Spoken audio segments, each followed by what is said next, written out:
Que legal ter você aqui no nosso canal. Assim como todo mundo fala, né? Se você ainda não é inscrito, inscreva-se no nosso canal, aperte no sininho para você receber a nossa notificação quando tiver mensagem nova, curta. E se essa mensagem que você está prestes a ouvir fizer sentido para você, compartilha ela com a sua família, com seus amigos e seja um missionário. Seja o braço de Deus nessa terra, levando a mensagem dele, uma mensagem de esperança a muitos corações. Os dias de hoje, com a tecnologia, você tem chances de ser um missionário de diversas formas. Seja compartilhando uma mensagem de Deus, seja contribuindo também com a gente que está fazendo esse trabalho. Aqui do meu lado, você vai ter um QR Code, você tem as chaves Pix, onde você pode fazer a sua contribuição. Aqui na nossa descrição, logo abaixo, você tem todas as demais informações, até as que eu já estou falando aqui, para que você possa entender a seriedade do trabalho que a The Way Church tem realizado. Com esse novo templo que nós ainda estamos reformando e temos tantos desafios ainda para frente, já estamos trabalhando, atendendo muitas vidas com necessidades, seja com cestas básicas, roupas ou demais coisas que as pessoas apresentam necessidades naquele momento, seja também com alguns projetos que nós já estamos colocando em andamento, como o projeto dos contraturnos escolares, como também a musicalização infantil, projeto de esporte, seja com crianças, seja com pessoas que estão em estado sedentário. Estamos trabalhando para fazer com que a comunidade onde nós estamos inseridos possa ser alcançada pelo Evangelho de Jesus Cristo e que possa também ser acolhida no momento das suas necessidades. Por isso, permita que Deus fale ao seu coração.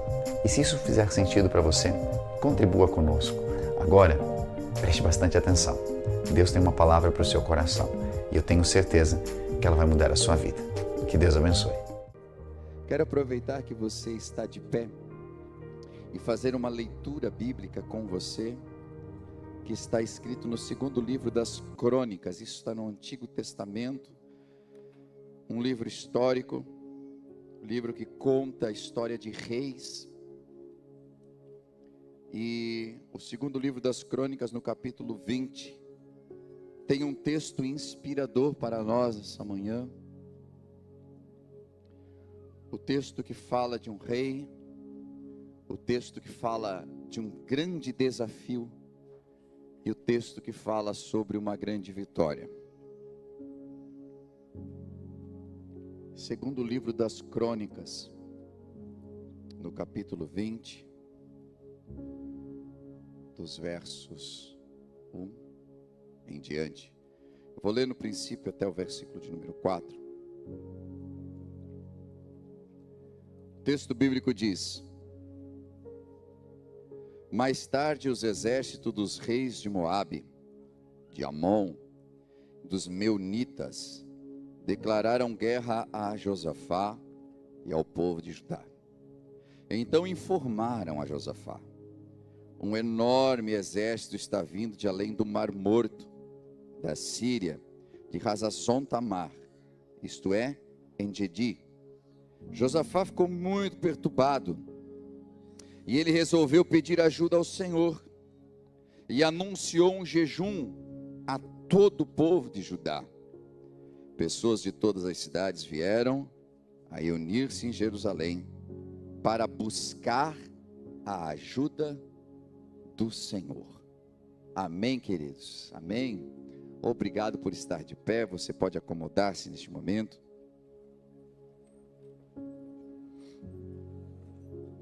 Aleluia. Nosso ministério infantil estará retornando no dia 16, é isso, pastora Kátia? Dia 16, nosso ministério infantil vai estar retornando para ministrar nossas crianças. Eles não vão cuidar de ninguém, eles vão ministrar. É diferente do que só cuidar, né? Eles vão olhar com certeza os nossos filhos, mas nossas crianças não vão ali só para a gente ficar aliviado aqui. Eles vão ali para aprender numa linguagem que eles absorvem, muito lúdica, muito preparada. Então, prepare os seus filhos também, para que eles, ao virem, eles venham com uma instrução sua, de prestarem a atenção e absorverem a palavra. Eu faço esse parênteses aqui porque é muito importante. Eu lembro também você que nós temos uma instrução nesse tempo, de que os papais devem conduzir os seus filhos até o banheiro quando eles necessitam e não deixar sozinhos. Somos uma igreja que cresceu bastante, não conhecemos a todos, vivemos em tempos difíceis, perigosos também, e nós não queremos que nada aconteça aos nossos filhos. E sei que vivemos numa cidade pacata, né? E muitas vezes nos sentimos tão acolhidos entre irmãos e tudo mais. E aí nossos filhos simplesmente saem, ou termina o culto, eles saem correndo para um lado, para o outro. E tomem cuidado de seus filhos. É uma instrução que nós temos e pedimos que você realmente sempre esteja de olho neles, eles estejam ao teu redor. Sei que criança tem toda uma energia e tudo mais, mas até por isso, às vezes, é importante que você os acompanhe. Porque às vezes uma ida no banheiro é uma aventura para eles. E encontra mais um ali, e às vezes nem tão convertido assim. E aí, ali vira uma festa, né? Então, tenha cuidado dos seus filhos. Nossos obreiros sempre estão de olho. Se algum obreiro pedir sua ajuda, entenda de que ele está fazendo isso para o bem seu, dos seus meninos também. E assim a gente sempre vai continuar caminhando em ordem e progresso.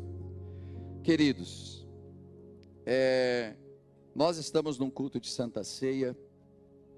Sempre é um culto de muita instrução também. Por quê? Entenda de que a igreja, ela não serve apenas para que a gente chegue aqui muito desesperado e a gente saia daqui com uma palavra motivadora para enfrentar a semana. Isso acontece, constantemente acontece. Mas o foco não é esse.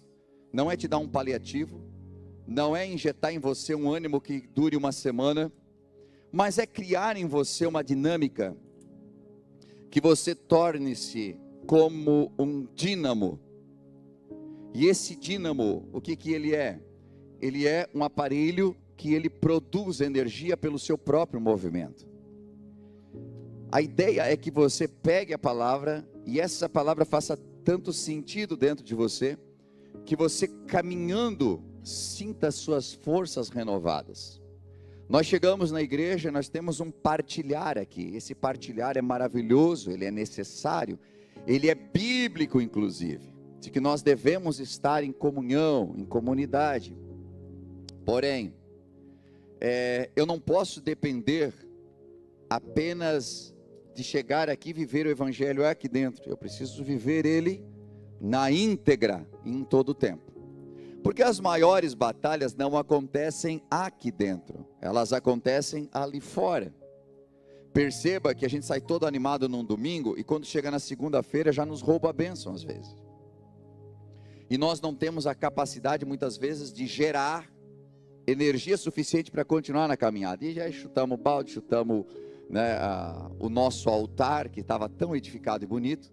E aí, de novo, até chegar na igreja e nos reedificar de novo, isso demora. Por isso devemos proteger o nosso altar. Proteger contra o quê? Proteger contra coisas como aconteceram com o rei Josafá. Ele estava vivendo ali a sua vida, seu reino, colocando em ordem muitas coisas, mas de repente vem uma mensagem, e essa mensagem rouba sua paz. Mas a mensagem não era assim: olha gente, deu uma aumentada aí no valor da gasolina. Não foi essa a mensagem, que também rouba a paz.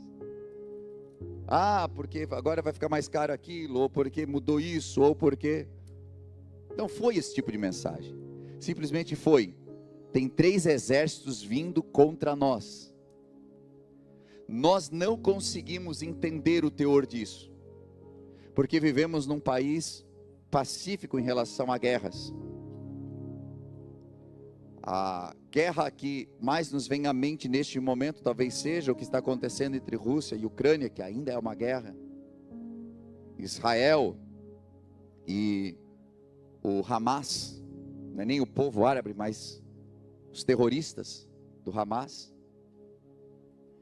E essas são guerras, e eles sabem exatamente, porque quando toca uma determinada buzina, eles têm que ir para bunkers, eles têm que se esconder e esperar o ataque passar. Nós não entendemos o que é isso. Nós não sabemos o que é.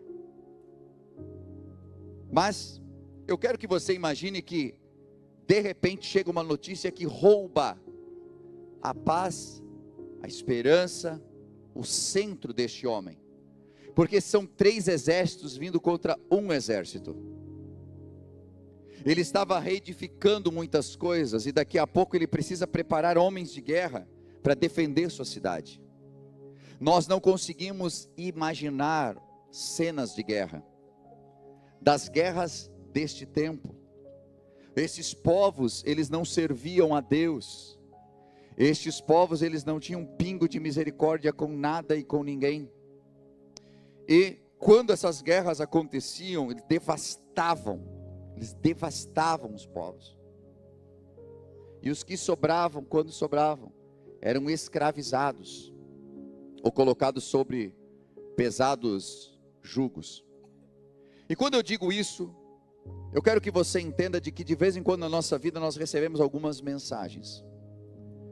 Algumas mensagens que também nos roubam a paz. São coisas que vêm e que nós não esperávamos. É uma mensagem que você interceptou num celular e que acabou com o teu casamento. É algo que você não esperava e o mensageiro foi o marido que chegou em casa e disse: eu estou indo embora. É a esposa que arrumou tudo e saiu enquanto o marido estava fora. E a mensagem ao chegar com a casa vazia é: minha vida acabou. É você descobrir que o filho está envolvido com drogas. É você receber a notícia de que está com uma doença terminal. Há muitas coisas que chegam e a gente percebe que é um exército contra nós. E não é qualquer exército. E não é qualquer notícia. São coisas que vêm e nos abalam. E às vezes a primeira coisa que nós fazemos não é simplesmente como Josafá. A Bíblia diz que ele ficou muito perturbado. E quem de nós não fica perturbado com uma notícia ruim? Quem de nós não fica perturbado com uma luta, com uma doença, algo novo que aconteceu? Com a notícia de um ente querido que se foi? Quem de nós não fica perturbado com isso? Mas o que Josafá faz em seguida nos traz lições e começa a abrir um leque de lições para nós. Porque depois de que esse homem fica muito perturbado, ele resolveu pedir ajuda ao Senhor. Ele sabia a quem recorrer. Ele sabia qual seria o próximo passo. E está tudo tranquilo se no momento que você recebe uma luta, você não faz como Jó, que cai de joelhos e diz: o Senhor deu, o Senhor tomou, bendito seja o nome do Senhor. Jó está num nível que é difícil para a gente imaginar. E às vezes nós nos comparamos com Jó e ficamos desanimados. Por quê? Porque a luta vem e a gente diz assim: mas essa bagaça de novo. Mas era só o que me faltava. Por que eu não morro de uma vez e isso tudo acaba? A primeira palavra que às vezes vem na nossa boca é de maldição. Nós ficamos perturbados. Gente, a Bíblia ela sempre tem uma maneira bonita de contar as coisas. Então diz: Josafá perturbou-se muito. Com certeza ele diz assim: ai gente, que droga. Você imagina Josafá? Gente, estão vindo aí uns exércitos, tem 3 vezes mais do que nós, eles vêm com sangue nos olhos, para acabar com todo mundo. Não acredito, sério. Você consegue imaginar Josafá assim? A Bíblia diz: perturbou-se muito. Esse homem pegou a coroa, jogou de um lado e disse assim: Deus, por que tu me colocou aqui? Tem tanta gente pior do que eu para vir esses exércitos, agora eu venho aqui tentar arrumar a casa e me ver esse negócio. Eu imagino que esse homem se perturbou. E quando a gente se perturba, às vezes sai coisa que não devia sair. Sabe por quê? Porque você não é um anjo. Você é um ser humano. Essa carne aqui nunca se converte de verdade. Se não é o espírito bem fortalecido no Senhor, a gente comete coisas que não queria cometer. Porém, independente do seu temperamento, independente de como é os seus impulsos, até porque eu entendo que dependendo do temperamento, algumas pessoas se perturbam muito, mas ficam caladinhas. Outros se perturbam mais ou menos e já fala como se estivesse perturbado demais. Mas independente da forma como você reage aos problemas, você precisa ter algo em mente. Existe um Deus sobre todas as coisas, e Ele está pronto para te responder se você clamar a Ele. Josafá tinha tanta certeza disso, que depois que ele se perturba, ele pede ajuda. E ele não apenas pede ajuda ao Senhor, ele sabia de que ele precisava de muita ajuda, porque existem níveis e níveis de batalha, e o nível da batalha era muito alto. Ele diz assim: nós vamos jejuar, nós precisamos jejuar, nós precisamos cortar algumas coisas. O ato de jejum não é apenas um ato de ficar sem comer. Às vezes nós fazemos isso, né? As pessoas dizem: eu vou apregoar um jejum aqui porque eu preciso de uma resposta de Deus. Aí jejua, mas continua falando mal da vida dos outros. Então eu estou aqui, ó, não estou comendo essa semana, eu estou tirando para jejuar. Porque a gente tem que ser diferente, né? Tem uns e outros ali na igreja que não dá. Olha, misericórdia, a gente olha para a cara, a gente já vê que tem Satanás ali. Está jejuando e metendo a lenha nos outros. Eu não sei para quem tu está jejuando. Quando o jejum é apregoado, ele era uma tentativa das pessoas se santificarem. Não era apenas não comer, mas era as pessoas se separarem de tudo aquilo que lhes fazia mal. O jejum, ele deve ser completo neste sentido. Ele pode ser restrito conforme você determinar ele. Se ele vai ser um jejum dos alimentos, se ele vai ser um jejum de alguns tipos de alimentos, se ele vai ser um jejum de determinadas coisas, enfim. Você vai determinar isso. E era muito bom que você viesse nas quintas, e agora vai ter nos sábados também o Start, para aprender sobre jejum, para você aprender na palavra certinho o que engloba tudo um jejum. O fato é de que este homem entende que eles precisavam jejuar ao Senhor, buscar a Deus, porque quando eles cortassem algumas coisas de suas vidas, isso daria para eles uma forma de ouvir a Deus melhor. Nós cessamos alguns barulhos que estão na multidão, e nós passamos a ouvir Deus de uma maneira melhor. E o que eu aprendo a partir disso, é de que quando ele começa a buscar a Deus, ele consegue compreender algumas coisas. E uma lição que eu quero que você leve desta manhã, é que quanto maior é o inimigo, maior será o livramento que Deus vai trazer. Quanto maior o desafio, maior será a vitória. Em termos e provérbios brasileiros, quanto maior a árvore, mais bonito o tombo. Quanto maior for o desafio que você tiver diante de você, entenda, esse Deus que chamou você, esse Deus que te alistou e que tem chamado você para um desafio, Ele está contigo em todo o tempo. E se Ele permitiu que esse desafio fosse maior do que a tua capacidade humana, é porque Ele nunca contou com a tua capacidade humana. Ele sempre contou de que a tua capacidade humana apertasse o botão da providência e que pudesse acioná-lo no momento correto. Por isso, Deus não quer que você ressuscite Lázaro, Ele quer que você remova pedras, porque há coisas que você nunca vai conseguir fazer. Nós não conseguimos extrair de nós um problema quando ele é físico. O que nós conseguimos fazer é clamar a um Deus que construiu o nosso corpo, que desenhou cada célula, e Ele tem poder de restaurar a tua saúde. Quando algo te abala na mente, e eu entendo, tem pessoas que às vezes são tomadas de uma síndrome do pânico, são tomadas de ansiedade, e ela não quer estar assim, ela quer controlar, ela quer essa mudança, e ela não consegue, e precisa naquele momento de uma intervenção externa, precisa naquele momento que Deus traga uma paz que já não existe dentro de nós. Esse homem recebe uma notícia ruim: vem contra ti uma grande multidão, eles estão vindo para destruir, para acabar com tudo, eles estão vindo para dizimar o teu reinado. E aí, dentro de uma lógica, Josafá pensa: quem me colocou nesse lugar? Foi Deus. Somente Deus pode me remover da onde Ele me colocou. Quem deu essa família para mim foi Deus. Quem deu esses filhos para mim foi Deus. Quem me trouxe até essa igreja foi Deus. é apenas o Senhor que pode me remover daqui, é só o Senhor que pode tirar a minha família, é só Deus que pode mover aqui. O inimigo pode vir contra mim, a palavra do Senhor diz que eles sairão por um caminho contra ti, mas por 7 caminhos fugirão diante de ti. Essa é a palavra do Senhor, e nós precisamos nos animar pela palavra. Um segundo ponto importante: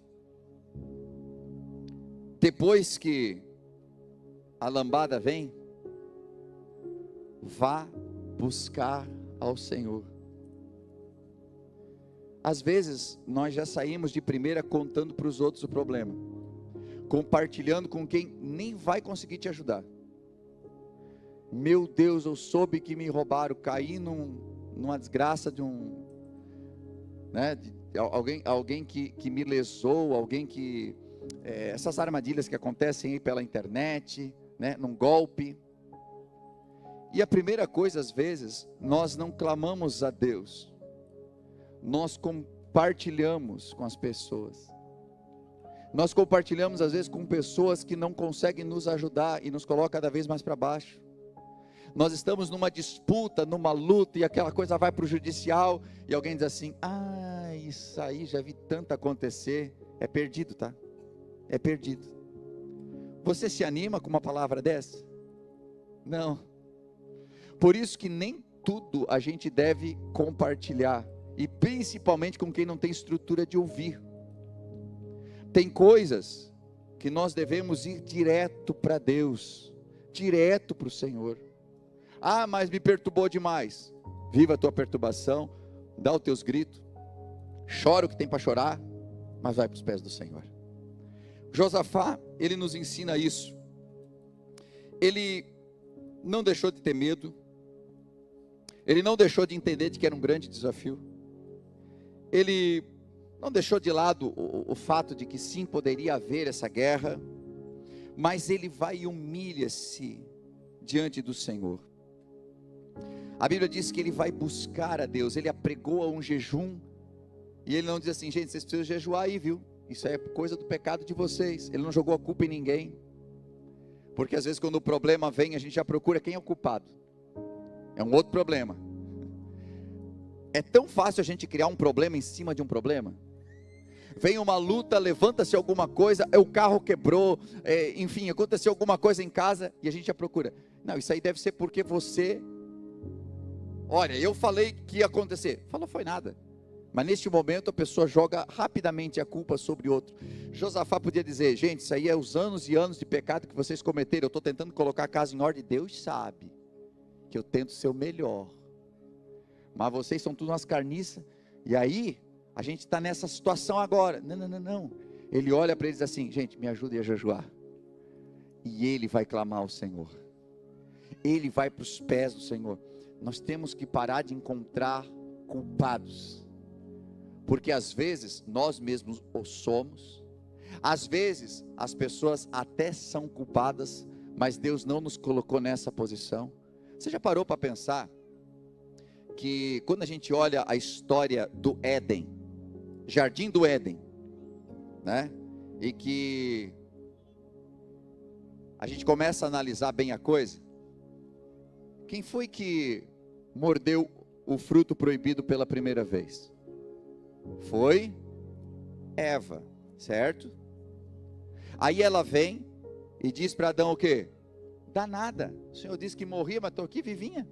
Eu já comi umas 3 dessas. Isso aí é um plus que eu coloquei, não está na Bíblia, tá? Isso é na Bíblia comentada J. Está nas bancas em 2030. Ela comeu e ela não morreu, então ela chega para eles assim: não morre não. Está vendo? Eu estou fazendo assim, você está imaginando uma maçã, né? Não dá para saber, pode ser que ela fez assim também e comeu, a gente não sabe. O fato é que se nós fôssemos colocar em escala de culpa, não, foi a Eva. E Adão o que fez? Ele fez o natural que a gente faz. Adão, por que pecasse? Pequei. Foi, não, Senhor. Tu que tudo vê, achando até estranho, tu foi perguntar esse negócio para mim. E essa mulher aqui que tu me deu, eu nem pedi, na verdade. Estava até meio triste por aí, mas não foi eu que pedi. Aí tu me deu esse tipo de mulher, que me dá aquele fruto para comer. Eu até sabia que não, mas a bichinha não morreu. E aí? Quando nós temos um culpado diante de nós, e aproveitamos a situação para realmente, sabe, enterrar a pessoa mais do que ela já está enterrada, a resposta de Deus não é assim: ah, então não foi tu, me perdoa. Não. Todos vocês estão fora do jardim. Agora quer ver a mesma situação acontecendo? A mesma situação. A igreja, nós, povo, todos nós pecamos, certo?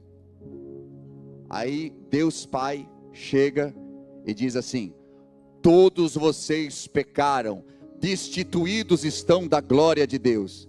Aí vem um que nasceu de Maria, chamado Jesus, e ele diz assim: opa, Pai, não foi eles, a culpa é minha. Não, você não é culpado, meu filho, você é perfeito. Não, mas eu estou assumindo a culpa. Coloca os pecados deles sobre mim, e a tua ira venha sobre mim, para que eles tenham uma oportunidade de acertarem um dia. Então neste momento, por mais que eles possam ter errado, eu quero assumir toda a culpa. Por isso que o segundo Adão é bem maior, infinitamente maior do que o primeiro Adão. Porque o primeiro Adão declarou morte sobre a terra, e o segundo declarou morte sobre si mesmo, e entregou a vida sobre a terra. Por isso nós estamos aqui fazendo memória dele hoje. Nós não fazemos memória do primeiro Adão, porque ele nos condenou. Nós estamos fazendo memória do segundo Adão, Jesus Cristo. Por isso, quando a nossa casa erra, não adianta dizer: isso é culpa da minha mulher, isso é culpa do meu marido, isso é culpa dos meus filhos. Isso é minha. Mas não é você. Mas eu estou entrando aqui em jejum e oração pela minha casa. O exército vem, ele não quer saber quem errou, quem não errou, vai todo mundo para a espada. Mas se nós clamarmos ao Senhor, Deus se levantará em nosso favor. Então ele se prostra.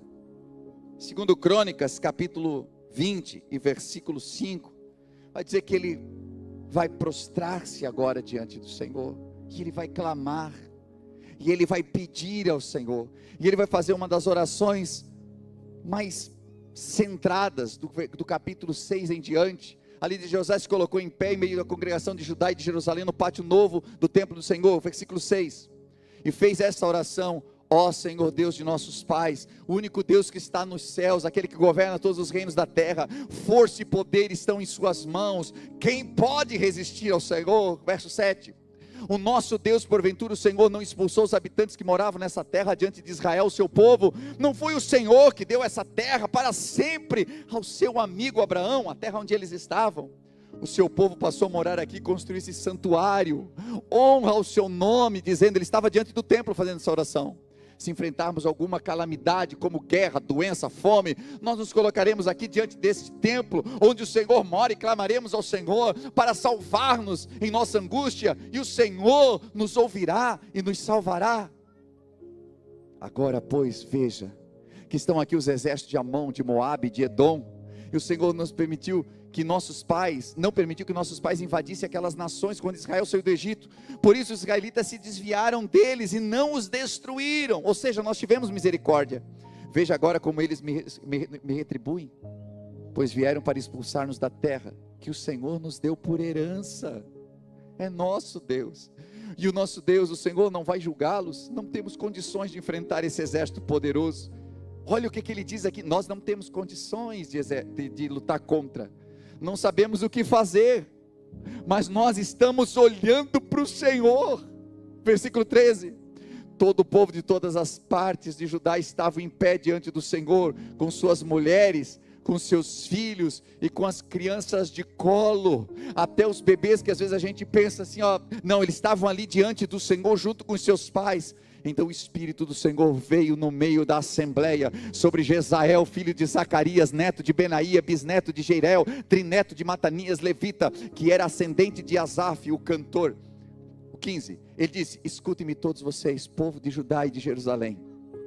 Escuta, rei Josafá, Assim diz o Senhor: não tenham medo, não fiquem desanimados por causa desse exército poderoso, pois a batalha não é de vocês, a batalha é de Deus. Eu quero profetizar olhando para você: essa batalha não é sua, essa batalha é de Deus. Essa batalha não é sua mais, essa batalha passou a ser do Senhor. Quando este povo clama, quando este povo vai para a presença do Senhor, eles escutam a resposta, porque a resposta sempre estará em Deus. A fé deles transformou-se num combustível que queimou em oração. A fé que eles guardavam de toda a história, veja, quando ele começa a orar, ele não diz: Senhor, eu não sei o que fazer simplesmente. Ele começa a dizer a palavra: Senhor, Tu nos tirou da terra, Tu nos deu livramento, nós construímos esse templo, Tu aqui profetizasse, falasse através dos sacerdotes, de que quando nós clamássemos a Ti, nós teríamos respostas. Ele estava fazendo menção ao que foi escrito lá quando Salomão inaugurou o templo, quando tem aquela palavra conhecidíssima: se o meu povo que se chama pelo meu nome se humilhar e orar e se converter dos seus maus caminhos, então eu os ouvirei. Sabe, ele estava fazendo menção da palavra. Aí você pergunta: eu não gosto muito de ler a Bíblia. Gente, sabe o que abona a sua oração? Quando você cita a palavra que você leu. Quando você começa a citar a palavra, porque convenhamos, quando nós temos alguns advogados que congregam conosco, quando você vai defender uma causa, você cita o quê? Adianta você citar um livro de gibi? Não, você tem que citar a Constituição. Você vai citar a Carta Magna do nosso país. Você vai entrar pelos livros da lei que o juiz entende, que você entende, e você diz assim: nós estamos apelando aqui ao artigo tal, o inciso tal, o parágrafo tal. E quando você cita a lei, você abona aquilo que você está pedindo, porque você não está pedindo apenas em cima do teu querer ou do querer do seu cliente, você está pedindo em cima da lei, que essa lei existe para ou proteger ou para condenar. Da mesma forma é uma oração. Quando você faz uma oração, você pauta ela na palavra de Deus, ela está escrita, e o que Josafá está dizendo é: Senhor, aqui está escrito na tua palavra, e o que eu estou trazendo aqui é apenas a tua palavra, de que quando nós clamássemos, tu nos responderia, quando nós estivéssemos enfermos, tu nos curaria. E também tem outra, aqui diz que foi tu que diz para nós não matar aquele povo, mas é aquele povo que quer nos matar agora. Por isso, Senhor, não é eu, mas é a tua palavra, e eu estou colocando ela diante de ti. E quando nós colocamos a palavra diante de Deus, Deus zela pela sua palavra. Aleluia! É quando você está angustiado, e você não apenas vai para o Senhor em oração: Senhor, eu estou muito angustiado, eu estou muito triste, Senhor, eu não sei o que fazer. É quando você vai para a palavra e diz: Senhor, a tua palavra diz que tu és um refúgio, uma fortaleza e um socorro bem presente na hora da angústia, e eu estou angustiado, e eu estou te pedindo: seja o meu refúgio e a minha fortaleza neste momento. É diferente. Você está em tribulação, você está precisando de paz, e você começa a lembrar do Salmo, e você diz: Senhor, tu és o meu pastor e nada me faltará. Quando diz nada, eu até entendo, Senhor, que nada é nada, então não ia faltar tribulação, não ia faltar luta, eu estou vivendo isso. Mas também diz que tu me conduz às águas tranquilas, e eu estou precisando que tu me conduza agora. Aqui diz também, Senhor, que tu me guia por veredas da justiça por amor do teu nome. Eu tenho vivido injustiça, e eu preciso que tu, sumo pastor, me conduza pelas veredas da justiça agora. Você está orando a tua palavra, você está orando a palavra do Senhor. Você consegue entender a importância que tem a palavra de Deus? Este homem começa a clamar, e então Deus usa a vida de um levita. E esse homem começa a profetizar agora, e ele diz: olha, não se assustem por causa dessa grande multidão, porque a luta não é de vocês, é de Deus. Essa batalha não é vossa, essa batalha é de Jeová, essa batalha é do Senhor. E aí o versículo 17 diz, nessa batalha, vocês não vão ter que pelejar, vocês não vão ter que lutar, fiquem em posição de combate, fiquem firmes, e vejam a incrível operação de salvamento que o Senhor realizará a vocês, ó povo de Judá e de Jerusalém. Não tenham medo, nem fiquem desanimados, vão enfrentá-los amanhã, pois o Senhor estará com vocês. Eu quero que você entenda aqui, o que tem tudo dentro desse verso. Vocês não terão que lutar, só para tu entender de que às vezes a gente fica confuso mesmo. Vocês não vão ter que lutar, fiquem em posição de combate. Assim, é para ficar em posição de combate, mas não vai lutar. Mas se eu não vou lutar, eu vou para casa. Se eu não vou lutar, Senhor, eu quero descansar, eu quero deitar na minha rede. Vocês não têm que lutar, mas fiquem em posição de combate, e fiquem firmes. Então não é só estar na posição, firme, e vejam uma incrível operação de salvamento. Deus vai agir na sua vida? Vai, mas Ele quer que você esteja na posição. Sabe, não é aquela coisa assim, Deus falou que vai agir, então vamos para a praia. A luta está pegando, né? Deus falou que vai agir, usou o profeta, glória a Deus. Então dá para a gente ir lá naquela festinha, então dá para a gente... E eu sei que você é inteligente o suficiente para entender que nem praia, nem festinha é errado. Viva, né? Aproveite mesmo. Mas existem momentos que Deus está chamando você para ficar na posição. E aí, nós nos fiamos na palavra do Senhor e nós esquecemos de ler o contexto inteiro. Ele disse que vai dar vitória? Disse, mas Ele também disse fica na posição. Ele não disse tudo que pedir em meu nome eu farei? Sim, mas Ele disse também que se você estivesse nele, as palavras dele estivessem em você. Sempre há uma instrução a ser seguida.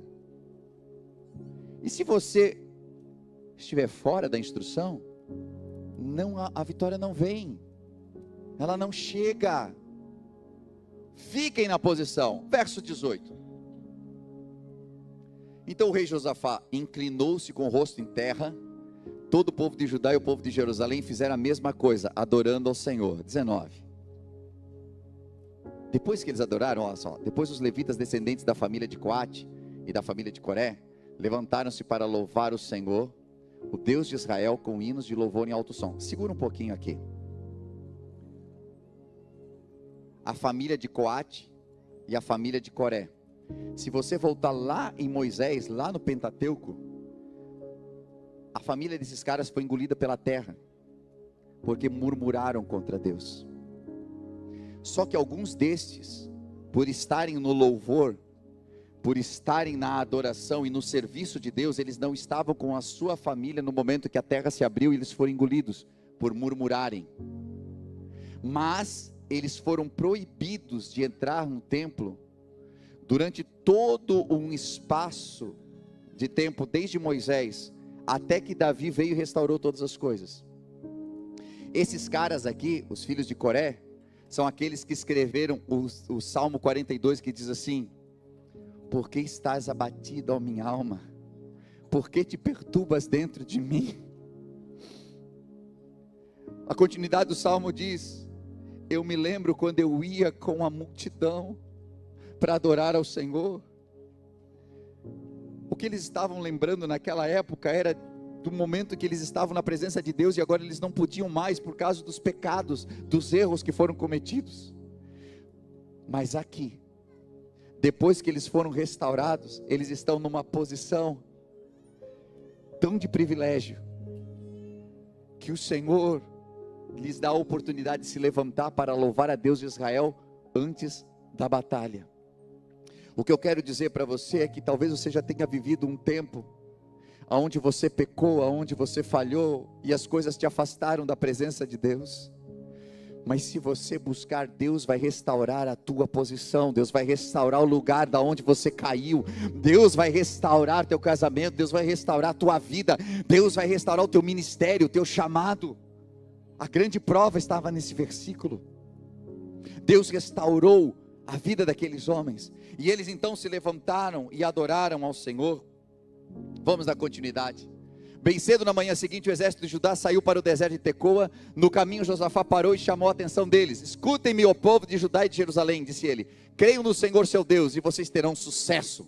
Creiam nos profetas do Senhor e tudo sairá bem. Povo que está reunido aqui nessa manhã, essa palavra é para vocês. Se vocês crerem no Senhor, vocês vão ter sucesso. Se vocês acreditarem nos seus profetas, nos profetas do Senhor, tudo sairá bem. Verso 21. Depois de consultar os chefes do povo, Josafá nomeou um coro para cantarem ao Senhor e louvarem pelo esplendor da sua santidade, marchando na frente do exército. Eles cantavam assim: louve ao Senhor, pois o seu amor dura para sempre. Agora eu quero que você entenda o que é o desafio, o que é você entender a direção. Deus falou: vocês não vão ter que batalhar, mas eu quero o exército lá pronto. Vocês só vão louvar, vocês só vão adorar. Aí Josafá vai lá e pega o coro. O que é o coral? E ele diz assim: coral, hoje eu preciso de vocês. Vocês vão na frente do exército cantando. Eu fico imaginando os componentes do coral. Tá maluco, né? Os arqueiros lá e a gente na frente. Os caras vêm para guerrear. Aí o exército atrás. Nós somos a isca? Porque talvez nós pensaríamos assim. Mas aqueles homens, quando receberam esse desafio, a Bíblia não fala que titubearam. Eles entenderam que Deus tinha falado com o seu povo, eles foram para frente. É para nós cantar, então nós vamos adorar a Deus no meio da batalha. Nós vamos estar realmente no meio da batalha, porque atrás de nós tem exército, na frente tem exército, nós vamos estar no meio das espadas, mas nós vamos entrar cantando e adorando a Deus, porque esse Deus disse que ia dar livramento para nós. 22. E no momento em que começaram a cantar e a louvar o Senhor, fez com que os exércitos de Amon, de Moabe e de Edom, que estavam invadindo Judá, começassem a lutar entre si e se destruíram. Será que eu preciso explicar o que acontece? O teu louvor confunde o inimigo. Quando você começa a louvar a Deus no meio da batalha, o inimigo começa a dar espadada no outro, é demônio contra demônio, e eles se desfazem, porque o louvor a Deus confunde todo aquele que não é de Deus. Eles estão esperando que você murmure, e você começa a adorar, você começa a cantar ao Senhor. E você está ali com o diagnóstico diante de você, mas você começa a adorar a Deus. Você está com aquela carta, você está com o boleto, você está com o papel do divórcio, você está enfim com tudo aquilo que pode ter roubado a tua paz e sido o exército contra você. Mas ao invés de você murmurar, ao invés de você simplesmente desistir de viver, você começa a adorar ao Senhor. Você vem à casa de Deus, e é nesse dia que você canta mais alto, é nesse dia que você aplaude mais alto, e quem sabe do teu problema olha para o lado e não entende o que você está vivendo, até Satanás ficar confuso. E aí, meu irmão, o inimigo começa a lutar contra ele mesmo. A fúria é tanta que um dá-lhe no outro, e eles se desfazem. Os exércitos se destruíram mutuamente. 23. Pois os amonitas e moabitas se revoltaram contra os seus aliados de Edom para destruí-los. E quando acabaram com os edonitas, começaram a se destruir mutuamente. Assim, quando os homens de Judá chegaram a um local alto, de onde se avista o deserto, até onde eles podiam ver, o chão estava coberto de corpos mortos. Não escapou nenhum só soldado do inimigo. Então o rei Josafá e o seu povo saíram para tirar dos soldados mortos tudo o que podiam, e voltaram carregados de armas, animais de carga, roupas, objetos de valor. E era tanta coisa que eles gastaram 3 dias saqueando, mas era mais do que eles podiam levar. Eu só quero parar aqui. Deixa eu resumir aqui a mensagem para nós orar. Você não pode impedir que a notícia ruim venha. Você não pode impedir que as batalhas venham contra a sua vida. Às vezes a gente não consegue nem impedir de nos perturbar. Mas nós temos algumas coisas que nós precisamos fazer depois de tudo isso. Primeiro, busque ao Senhor. E busque no Senhor uma direção do que você precisa fazer. Algumas vezes na Bíblia Deus diz, lute. Outras vezes Deus diz, adore. E o que Deus mandar fazer, faça. Porque se você fizer o que Deus deu instrução para fazer, o final de tudo é esse último versículo que nós acabamos de ler. Eles não precisaram lutar, Eles não precisaram entrar na guerra a não ser adorar, mas o resultado foi de que eles saíram muito mais ricos dessa guerra do que eles entraram, porque os espólios que sobraram dessa guerra que eles nem lutaram, fez com que eles agora pudessem ir lá e saquear por 3 dias. Gente, você consegue entender o que é por 3 dias, você ir com o exército inteiro e trazer benesses? Eles trouxeram animais, eles trouxeram objetos de valor, eles trouxeram armas, trouxeram espadas, eles trouxeram muita coisa, por 3 dias, e ainda não conseguiam vencer tudo. Ou seja, o inimigo que se levantou para acabar contigo, está trazendo tesouros que vai ficar com você depois no final. Tudo aquilo que achavam que iam roubar de ti, na verdade estão trazendo para você. Coloque-se de pé comigo em nome de Jesus.